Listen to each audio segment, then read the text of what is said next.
The sun rising above the horizon through the trees of the mountain cast a shadowed glow across Bellini's face as she sat on the wood planks of the deck.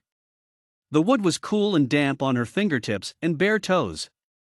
Akachi stepped across the threshold of the back door and set a mug beside Bellini's right hip before resting his elbows on the railing. The deck wrapped around the rental cabin, giving a good view of the landscape below them. Akachi sipped from his steaming mug and watched two deer follow a hardly visible trail in the dense forest below the cabin.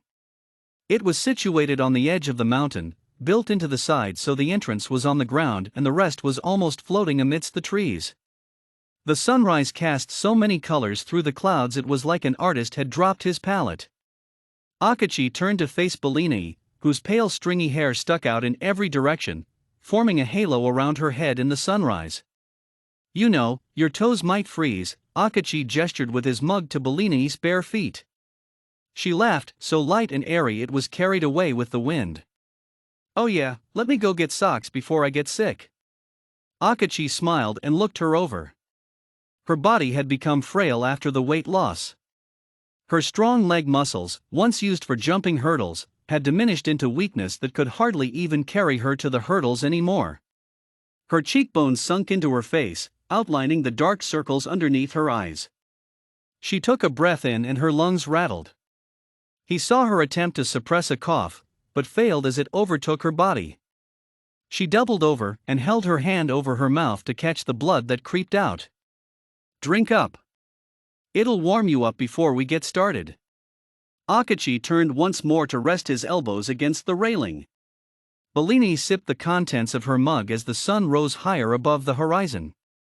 Warmth spread through her body as it spread through the sky. Birds called as they flew through the trees and twigs snapped in the distance as the forest came to life. When she finished her mug she left it on the planks of the deck and stood next to her friend at the railing. "Ready?" she asked. "I should be asking you that." Akachi kept his eyes on the rising sun. "I've been ready for months. Let's get started." Inside the rental cabin, decorated like you'd expect any cabin to be with deer heads and antlers along the walls and faux animal hide rugs, Bellini went to the restroom while Akachi grabbed a trunk and set it on the table. He unlocked it and started unpacking the contents. She walked into the common room a moment later and sat on the couch. The inside of her right arm was red where she had shaved and scrubbed it.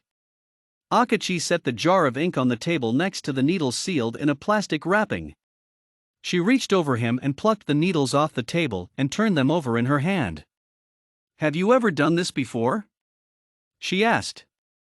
"Belle, this weekend is full of things I've never done before."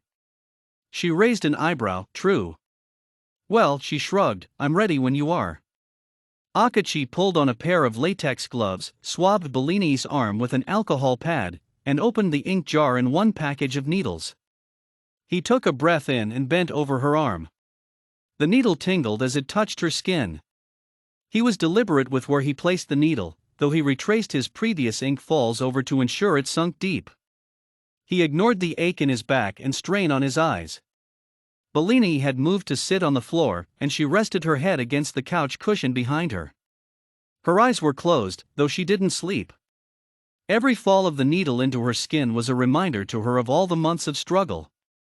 The angle of the sun through the tall windows changed as it lifted higher in the sun. It took a few hours, but Akachi finally pulled away from Bellini's arm and inspected his final work. "Let me see." Bellini pulled her arm toward her face and read over the ink scribbled on her arm over and over.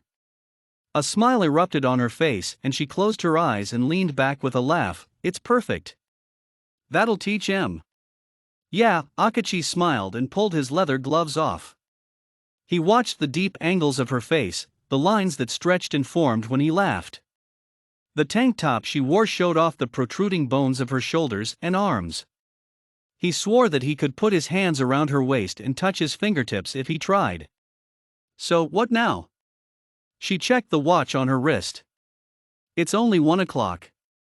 Akachi stretched his arms and back. "We're ahead of schedule.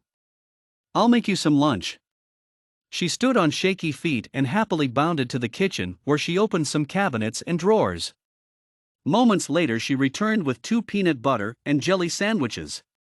They ate in silence as the wind blew against the cabin. Tonight would be cold. Bellini licked the jelly off her fingers and stood. Your turn. What? She grabbed a packaged needle off the table. Take your shirt off. Akachi furrowed his eyebrows, but did as he was told. She moved an alcohol pad across his right shoulder blade and blew on it to dry. He felt the bite of the needle sink in as she drew on his skin with ink. More time passed, time he wasn't expecting, before she stood up and admired her work. Let me see. Akachi turned his head to try to get a good angle of his shoulder. Not a chance. She pushed his head away and pushed his shirt into his hands. You're not allowed to look at it until after. I never agreed on that. What if it's something stupid? Promise. She crossed her arms. He met her stubborn eyes and rolled his eyes. Fine. Yay. Now put your shirt on, nobody wants to see that. What, you mean my muscles? Akachi flexed. You're not a footballer anymore, put those away. Bellini laughed as he pulled his shirt over his head. They stayed like that for a moment, him sitting on the rug of the cabin, her standing behind the couch, until she sighed and spoke. All right. Let's do this. The air outside blew a chill that went up Akachi's spine as he walked behind Bellini through the fallen leaves of the forest outside the cabin. She had memorized the way to the lake after they arrived yesterday. It had been a long drive, close to 9 hours, and tomorrow, he would be making it alone. The forest was large, as it was attached to a national park, and spanned from the mountains to the plains they created at the base. Akachi guessed it snowed a lot during the winter months, but the fireplace in the cabin was large enough to keep the entire place warm. The slope descended into a flat dale that housed the lake. It was a nice-sized lake, not entirely large, but not small either. Bellini removed her shoes and waded into the section of the lake that was shallow and smaller than the rest. Akachi watched a shiver spread through her body as her jeans soaked the water in. Well, it's cold all right. He couldn't help but burst out laughing. Yeah, what else would it be? Refreshing? She stood in the water for a few minutes, moving her feet around in the pebbles and rocks that lined the bottom. I thought it would be sand, but it's rocks. Sharp rocks. Not all lakes are sandy. And those that are probably gross. She shrugged. You're right. Not that these rocks aren't gross. Bellini finally walked out of the water and took her shoes in her hand. Akachi took the lead as they walked around the lake, searching its shores and the tree line that surrounded it.